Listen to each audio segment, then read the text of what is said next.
আগামী 26 March big match Bangladesh বনাম Vietnam.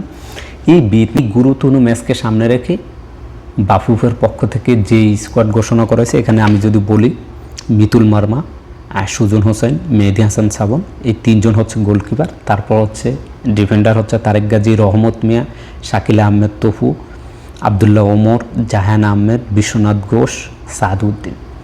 এবার আসেন মিডফিল্ডার আছেন কাজিম শাহ, শেখ মোরসালিন, জামাল ভুঁইয়া, সোহেল রানা, মোহাম্মদ হৃদয়, সমিত সোম, হামজা চৌধুরী। এরপর হচ্ছে ফরওয়ার্ডে যারা আছেন তারা হচ্ছে সুমন রাজা, ইমন শাহরিয়ার, ফয়সাল আহমেদ ফাহিম, ফাহমিদুল ইসলাম এবং মিরাজুল ইসলাম। এই স্কোয়াডটি তারা ঘোষণা করছে ভিয়েতনাম এবং সিঙ্গাপুরের বিপক্ষে খেলার জন্য ম্যাচ।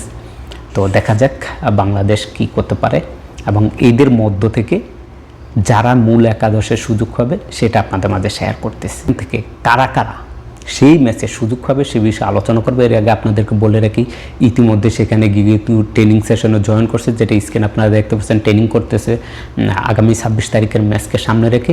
এই ম্যাচটি অনেক গুরুত্বপূর্ণ, কেননা সিঙ্গাপুরের বিপক্ষে বাংলাদেশের সর্বশেষ AFC কোয়ালিফায়ার সর্বশেষ ম্যাচ। যেহেতু বাংলাদেশ ছিটকে গেছে, এখন আর এই ম্যাচে হারলে জিতলেও কিছু যায় আসে না, তবে জিতলে হয়তো বা র্যাঙ্কিংয়ে কিছুটা এগিয়ে আসবে বাংলাদেশ, এটাই। তবে এই ম্যাচটা আমাদের জন্য অনেক গুরুত্বপূর্ণ বলতে পারেন। বহুদিন পর বাংলাদেশ ভিয়েতনামের সাথে একটি ফ্রেন্ডলি ম্যাচ খেলতে যাচ্ছে। কাবরেরার যে একাদশ নিয়ে কাবরেরা সাজিয়ে মাঠে নামবে, মিতুল মার্মা গোলকিপার, তাকেই সিলেক্ট করা হবে।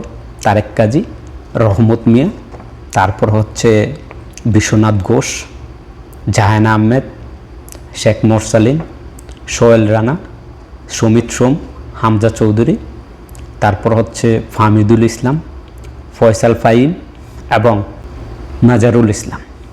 এদেরকে নিয়েই তার যে প্রথম সেশনটা হবে। এরপরে হয়তো তাদেরকে রিটার্ন করে যখন বদলি খেলোয়াড় হিসাবে নামাবে, তখন হয়তো বা এখান থেকে আমরা দেখতে পারবো যে জামাল ভুঁইয়াকে নামানো হচ্ছে, বা দেখা যাচ্ছে তফুকে নামানো হবে, পর্যায়ক্রমে তাদেরকে নামানো হবে। কেননা কাবরেরার এটা মুখস্থ একটি লিস্ট, যে লিস্টে আমরা সবসময় প্রতিটি ম্যাচেই দেখতে পারি। এই ছিল ভিডিও। খেলাধুলার সকল আপডেট পেতে চোখ রাখুন এসপ্লে।